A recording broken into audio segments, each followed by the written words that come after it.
Hello, audience. It's Jeff and Ron here with the Sense of Things once again for another week. Big week. We took a week off during the holiday and all kinds of things changed with the big, beautiful bill passing. Today, Ron's got some really cool stuff on just some interesting facts about the markets, especially a half year. Here's where we're at, but also looking at an analysis of where the market, when it hits a high, and then when we get smacked down, how long it takes to get back to that high and how long it runs. So really interesting analysis from there. I'll finish up today with an analysis, very high level initially, of the Big Beautiful Bill Act and what's going on with that and what are the components of it. And then over the next several weeks, I'll interject some things in to get some more details because it's just, there's a lot to go through. So hang on. We'll be right back with you in just a second.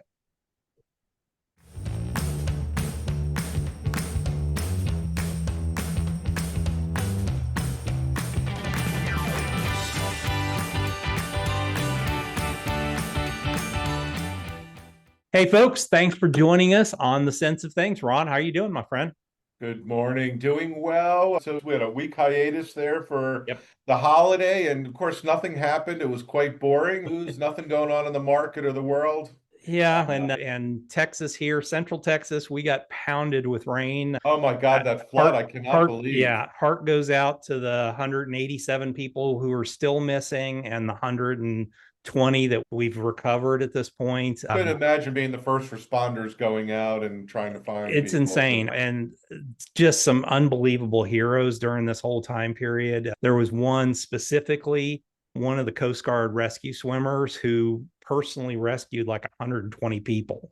Just unbelievable heroism during this whole thing. And it was a mess. I've canoed down that river when it's normal and it's a bear to begin with. And when you put that much water in it, it's literally, it starts at a mountain or a hill and it just funnels down. And unfortunately, that storm laid right on top of where that mountain was and just funneled that water through, and it went up like 35 I had to feet. turn off the news because look, the news that they want to put on stories that pull at your heartstrings. I couldn't listen anymore. It's just so sad. It's horrible. Yeah, we're going to be in Central Texas. We're going to be recovering for a while. Fortunately, our house sits way up on a hill. If we flooded, the rest of the world would be in trouble. But yeah, people, I can count probably 20 or 30 friends who were really affected by this. So heart goes out to them, and hopefully they were able to recover quickly. Yeah. So what you got for us? Hopefully, besides the one big beautiful bill, which is all porked up, of course. We got end of quarter, end of half. We got earnings coming up. Lots of good information, and of course, couldn't get all the information this week, but for next week, of course, what did more of those market strategists do?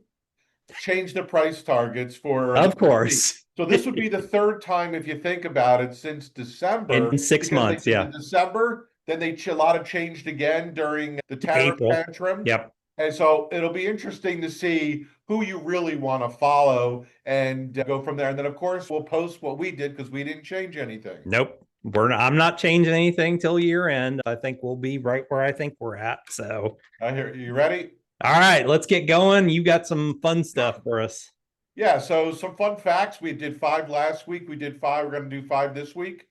If you could pronounce this, pistanthrophobia is the fear of thrusting people due to bad past experiences. Just in case you know some people, you know who they are now. I like pistanthrophobia. So I'm pissed at you, so I don't trust you anymore. I get it. Totally. Yep. Intelligent people are more forgetful than those with average intelligence. Oh, I can clearly tell you that. I can clearly tell you that because I am forgetful as hell. So tells me I'm above average intelligence. Oh, you're a 200 IQ, that's for sure. Now, actually, I knew this because I do drink coconut water 4 or 5 times a week, but drinking coconut water regularly helps you lose weight. It hasn't done that much for me, but it reduces cramps, improves heart while providing you the vitamins and minerals. I actually went out now and bought coconut chunks. You can buy them in the package now and just eat them like a snack. I drink rum and coconut water, and it makes me dance better. So I'm just saying. Okay, hey, look, whatever works for you, my friend. All right, a scorpion, because we got those out here. Oh A God, we got scorpion a can ton of hold them in its our breath place up to too. 6 days and can Wow. survive a whole year without food. I'll Huh. tell you, that's a cheap date if I've ever heard one. No kidding. And could climb almost any surface. It glows under ultraviolet light. I did not know that about scorpions. I did learn that the big scorpions can't hurt you as much, but it's the small scorpions that are the dangerous ones. Yeah, I'm a big fan of a show called Expedition X, which I've is heard of it. it's on the Discovery Channel.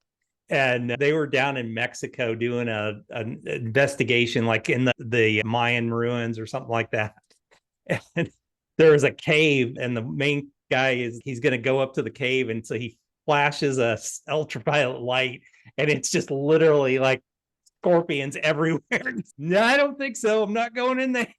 They're ominous looking if you They kind of, I are. mean, it looks like a land lobster, but Yeah, it was funny. One night, it was probably about 2 months ago, my cat, who's lazy as all get out, usually he's asleep at night, and I was sitting there getting ready to go upstairs, getting our tea to take upstairs, and he gets down off of his little bed and comes, and he's sitting there, and he's like sitting right on the floor, and I'm like, why are you sitting there? And I look down, there's a damn scorpion. So I would have stepped on the scorpion had the doofus not woken up for once ever.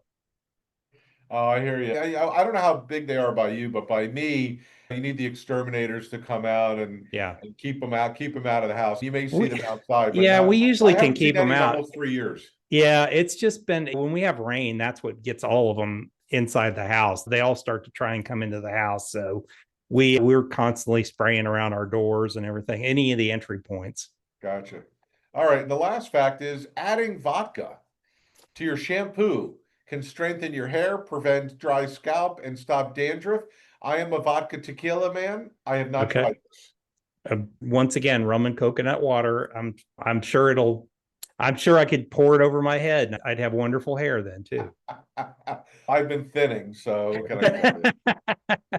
All right, so I thought actually I had this chart 2 weeks ago, and it's actually serendipitous timing. Yesterday, Nvidia hit the 4 trillion mark. And if you go Wow. back 30 years, go back 10 years, think about how long ago and what happened 10 years. 30 years ago, there's only been 4 companies that have dominated as the largest Wow. market cap each year for the last 30 years. And we all know about GE, and for the most part, they flamed out around the millennium, right? 2000. Yeah. That was when they pulled back, and then they just became one of those what I call like the GM or then the US steel companies where Yeah. they weren't being inventive. They weren't Well, in order for them to really true get intrinsic value of their company, they had to break it up. they did. And at that time, the problem was the value of the company was their finance arm. And in the end, it was a house of cards. That all pretty much blew up on them between their long term care arm and everything. It was just a mess. And yeah, you've broken it up. And yeah, it's not as big of a company anymore, but the components are actually pretty decent. Yep. Now, ExxonMobil, there's a reason why they had that 7 year stretch. Actually, two reasons why. Number one, Exxon merged with Mobil, or Mobil merged Yep. with Exxon. That was number one, so they created a bigger.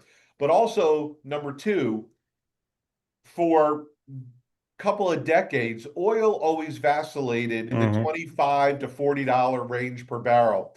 2005 was the first year it breached the $50 level. And if everybody remembers, 2007, early 8 is when it hit 150, pulled back, and it hovered between 80 and 100 to 105 for several years. So that, and again, that's why I don't invest in energy companies because they're so pegged to oil. Yeah. Now, is ExxonMobil that much smaller of a company? No, it's because we've been drilling and we're hovering in the $65 to $75 range. Yeah. Yeah, it's interesting. I'll do a little analysis. I was doing some analysis of the tariffs that whipped out this week, the tariff letters and stuff like that. So I'll share that next week because it's a lot. Because I wanted to see what do we import from a lot of these countries, and the vast majority of the ones that got smacked pretty hard are oil producing countries. We import mostly oil from them. So it has really no effect on us because we can produce more oil here, and it's really not going to have much of an effect on us from that import side. Nope. All right. So I love to show this every quarter. We took a look at, where there were going to be some real potential opportunities. Healthcare was my number one pick. It was doing pretty good up until the tariff tantrum in March, April, swooned and has been on a rocket. I shouldn't say rocket, but it's been coming back pretty quickly over the last 6 to 8 weeks. So even though healthcare is down at the bottom, I truly think it'll be a top 3, top 4 sector. Yeah. Industrials have shocked me because if you look right at the last how many years here, if you look at the last 15 years, industrials weren't even in the top 3, or they were twice and early on, but they haven't even been anywhere in the last 10 years in the top 3. And here they are year to date, 12.7%. I think that's interesting. I'd want to look at some of the companies that are in there, but I don't know what you think. Utilities have been on a roll because of the data centers and AI. I personally think some of the industrial, it was largely a lot of that tax, the depreciation type stuff.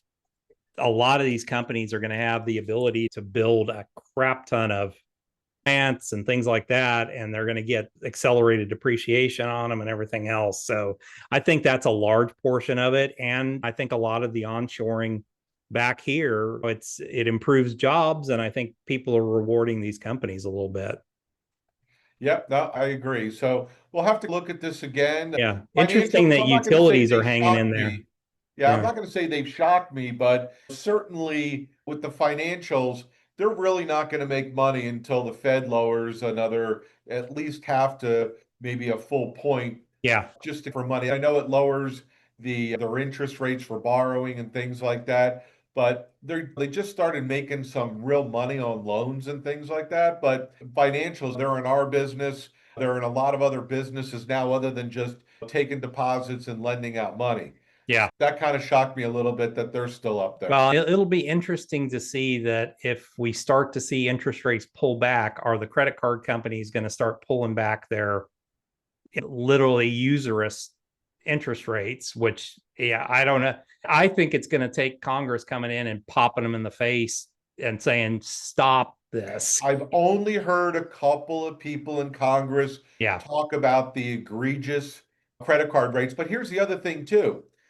If obviously how much lobbyist money is going to them. But if you think about it, it's really 2 things. It's not just the interest rate. It's they keep extending their credit line. So you got people that are borrowing and they're running out. It's a situation where they obviously are spending more than they're earning, paying an insane rate. And we're going to keep giving you more money to spend. At some point, I know we've been talking about this for 2 years. At some point, that bubble's got to burst. Yeah. Yeah, absolutely. And it's all probably only when unemployment is going to reach some type of a fever pitch, because then they don't have any money to even pay back the minimum payment. Yeah, and employment's really still rocking. That's the thing. Last Friday's employment report was way better than. Yeah, it was way better than what the estimates were. It was way better than ADP's report, which I have no faith in ADP's report anymore. It's just a mess. Yeah. I'm not sure that I really ever believed it, but I think it's just a complete mess now, and it just is not predictive at all. And like I said, I at least feel comfortable that what's coming out of the government is somewhat accurate, but it's better than it's been. And as long as employment stays, as long as employment stays, and I think people can still keep paying, hopefully we'll start to see prices continue to go down. I think you and me and a lot of other people have just lost faith in the number. Like when we see the number, we're like, okay, let's see what the revisions are. Yeah. Or let's see what happens when there's a change of people in Congress or an administration. Yeah. It definitely is political. I've been believing that for over 20 years. Yeah. At some point, it's probably close to a number, but I think that the numbers itself, the way they're presented, there's a narrative to it, because especially with today's technology, why are there revisions 2-3 years down the road? Here are the numbers. This is the number for the month. This is the number for the quarter. Yeah. other than maybe a couple of yeah, I can understand tweaks, change. but when you're years later still updating this information, who does that? No, I don't get to do that. I don't get to All go of a back sudden and you got new information. yeah, No, right. 2 years later, we got new information. So I love this chart, and I actually spent a lot of time looking at it. And I'm like, you know what? This would be a good chart to review. So just to let you know, this chart is every year since 1929. How many days in each year did the market hit an all-time high? 1929, we all know what happened in 1929. It took 25 years. I've talked about this for years. It took 25 years for the market to hit an all-time high. And we hit two more recessions in the 1930s to give people an idea. And it took the World War II to bring us out of it. And then obviously with that momentum to just build it out from there. But I thought the other interesting time frame were the 1970s, as a lot of people call the malaise, because interest rates were growing much higher. Obviously, inflation hit 18%, or I know mortgage rates were 18% by 1980, 81. But you could just see there what happened. Now, if you take a look, since a lot of the tax changes in the early 80s, 82 on, other than a couple of big potholes that we hit after the dot-com and financial crisis, it's been straight up. Yeah. Yeah. Once again, it's another, that 2001 to 2012 period was another malaise period. It was just a dead 10 years, even actually 12 years in there. But since then, the market's been back on the hopper, and I don't see it slowing anytime soon. I will say, if you just look at recent history, this area here, 2020, we know what happened with COVID. It hit a few all-time highs in January before the February, March swoon. But the majority of those days were in the second half of the year. And all the money that we were just pumping in from both administrations into 22 created what we had in 21, helped create the inflation we had. And I believe that one day in 2022 was January 2nd. Yeah. Because it took 2 years for us to get back up there. We did a full round trip. It took 24 months for us to get there. And then we know, and because obviously, even though 2023, we were up 26%, I think, that year, we didn't hit an all-time high.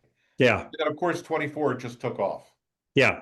And 24 was such a weird year too, because we hit, it was basically the middle part of the year in 24, which that was when the market was really taking off.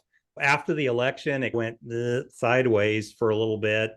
And the beginning of the year was kind of garbage. So yeah, it was a weird year because we typically don't get our highs in the mid part of the year. It's either the front half or the back half. Yep. And the last quick point there is a lot of the smart market strategists that I follow, the majority of them were calling for a recession by the first half of 2024. Yeah. Yeah. And we still haven't seen it. No, but I got to tell you, a couple of the people that were permabulls said there'd be a recession this year. Here we are almost 6.5 months in, and I don't see any cracks yet. So there's got to be some catalyst. I'm not hoping or wishing for it, but there's got to be something. Yeah, absolutely. All right, let me share my screen here real quick. That looks like it should share right. All right, that wall of information. Okay. So what I did, I admittedly have not read the 900 pages of the One Beautiful Bill Act. However, I leveraged Grok AI to go through it with me, and we pulled out some of what I call the good and the bad. I don't think there's a lot of ugly in the bill, but there's some good and there's some bad in here. So I'm going to go through these real quick. And then over the next several weeks, I'm going to go through a few of these. I know Ron asked me the question, and I still have the question on what the deal is with the Social Security side of it and all that. So I will be doing some analysis of that, and I will be updating my Social Security Essentials book. In the next couple of weeks, I'll update that book. So if y'all want that, you can just order it off of Amazon. Okay, biggest thing I would say out of this, permanent extension of the individual tax rates. So the tax rates that we've had since 21 or 2017 are staying permanently now. So no change there. And I think one of the biggest things about that, and the thing that came to mind for me, is this is the opportunity to do some strategic tax planning. I know with my clients and with new folks that I'm talking to, I'm going to be doing some strategic Roth IRA planning around these because I know that those rates are sticking. So I can plan much more directly so that we can, convert people over and have tax-free money for retirement. Another big one is the increased standard deduction. So there's an additional increase temporarily up until 2028 of $1,000 for individuals, $2,000 for joint filers, which means, and that's a significant number. It doesn't seem like much, but it basically ensures that I think it's 80% of the tax-paying public will just basically file a simple tax return now. They're not going to have to itemize and things like that. So it's probably just going to be a lot of business owners that will be doing the itemized stuff, or people that make a lot of money will be doing itemized again. The child tax credit expansion, once again, that pops up. It's another one till 2028. So there is some dead man switches on some of this stuff. Then it reverts back to the 2000 that was before. So 2028, we're going to hear more debate on some of this stuff. So that's the tax side of things. Some of the other things that came out of this: no tax on tips or overtime. I think actually no federal income tax. No federal income tax. Yeah. State income tax, they still can whack you on that. We'll talk about that in the bad portion. It does make it more complex for people filing taxes that are in those areas. But I think this is a huge effect for people in the service industry, manufacturing, people that work a lot of overtime. It is a good thing. It's going to be significant for a lot of those folks. One thing I'd not heard about and I wasn't aware of: auto loan interest deduction. So there is a temporary deduction for auto loan interest that expires 2028 once again, but could reduce tax liabilities. There is a caveat to that. The car, if you're going to be able to deduct it, the car had to have been manufactured in the US. That's correct. Yeah. So that's another thing. Once again, trying to encourage people buying here in the United States. The SALT deduction, this was a big fight with a lot of the coastal sides of things. Oh, yeah. It was $10,000. Now it's $40,000, and it'll be adjusted annually by 1% from 2025 to 2029. So I think that'll be another big fight down the road, especially if it reverts back. There's no way it's going to go back down to 10. No, I can guarantee you that. Once again, it's something. I can guarantee if you're living in California, New Jersey, New York, or Connecticut, or in Massachusetts, like there's no way. I know my house would have been $12,000 more in taxes if I was in Jersey. Yeah. Yeah, it's amazing. Yeah, it's absolutely amazing. And I argue the point that it rewards some of these places that don't manage their finances very well and tax the hell out of people, but it is what it is. There has to be some kind of give and take when it comes to a lot of this stuff. The Trump accounts, this is an interesting thing. So beyond 529s, anything like that, these are going to be accounts where the government, every time we have a baby born, the government's going to put money into an account, $1,000 into an account. There's no details on this at all at this point.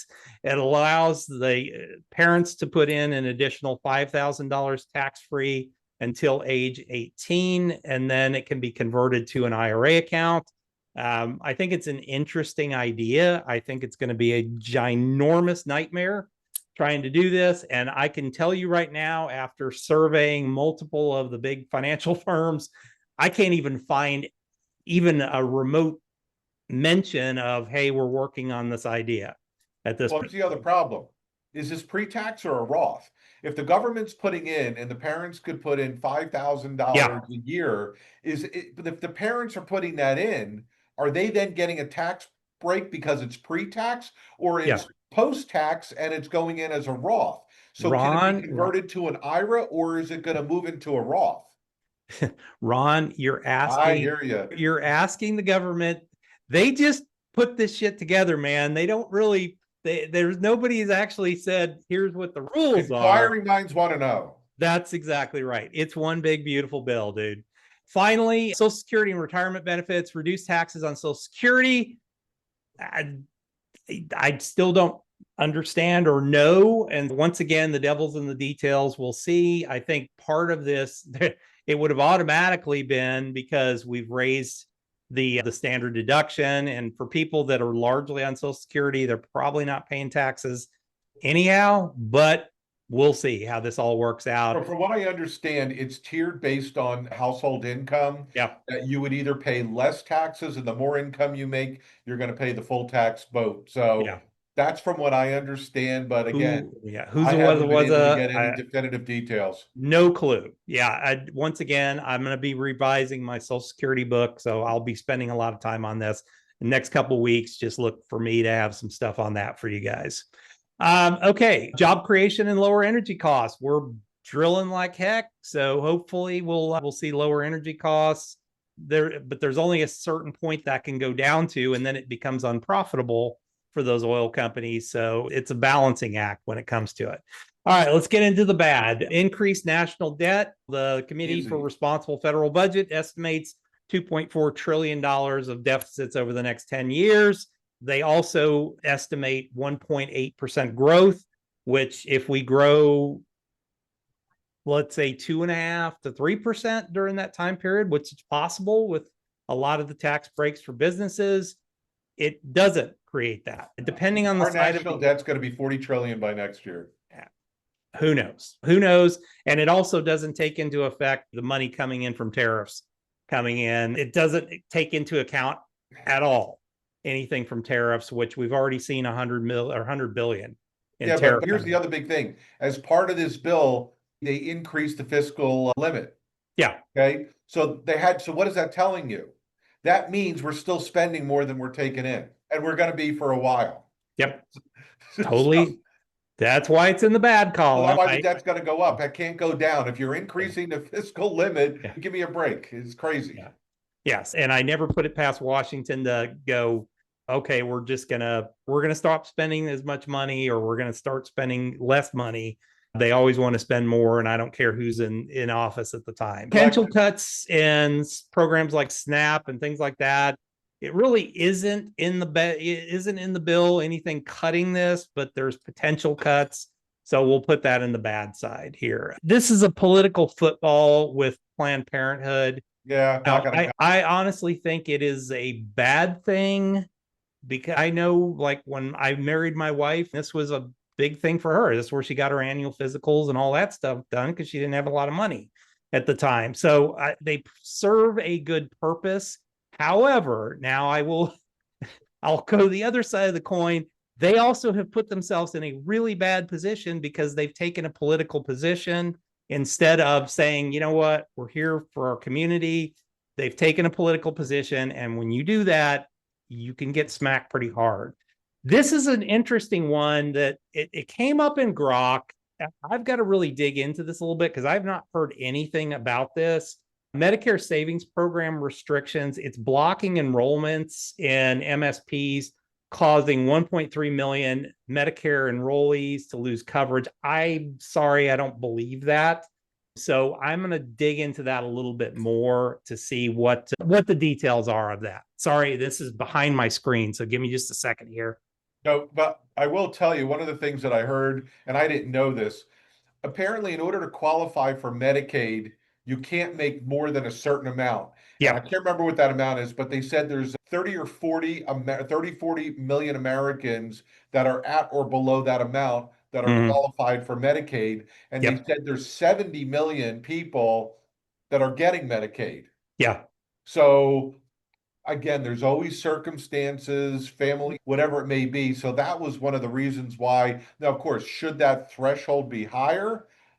I don't know. I know, but again, it's another government handout. Yeah, and there's a whole. I actually saw somebody do a pretty in-depth discussion of this that follow her, and she's done a wonderful job of digging into this. And a lot of this, interestingly enough, for the populations that should be covered by this, mothers, children, disabled people, I think it was for every dollar that a state spends, they get like $1.30 or something like that from Medicaid. However, under the expansion of Medicaid, under Obamacare, for the additional population that was covered, it's like if they spend $1, they get $9. So this is why a lot of these states are raising holy billy hell, is because they're getting a lot of money for that population, and it's coming in. And so it's just this weird abomination. And you got the richer states supporting the poorer states. Of course. So, that once again, I don't think a lot of this was too onerous, saying, okay, if you are an able-bodied person who is not a parent, a new mother or something like that, if you are an able-bodied male and you are on Medicaid, we are only asking you to work or volunteer 20 hours a week. I don't think that's asking too much from that standpoint. So yes, there's situations and all that, but it's somewhat easy to deal with based on what I understand of it. Okay, let's go here. Oh, I think that's the last. Yep. I think that's my last slide on this stuff. There's always going to be more to come on this. Oh my God. Yes. Yeah. This is like the high level of it all, but I'll dig into a couple of those areas a little bit more. I'm really interested on that whole Medicare savings program thing, because that was one that I hadn't really heard anything about. And that's a big number of people to be affected for this, not to have everybody going crazy, and especially like RP or somebody going crazy about this stuff. I hear you.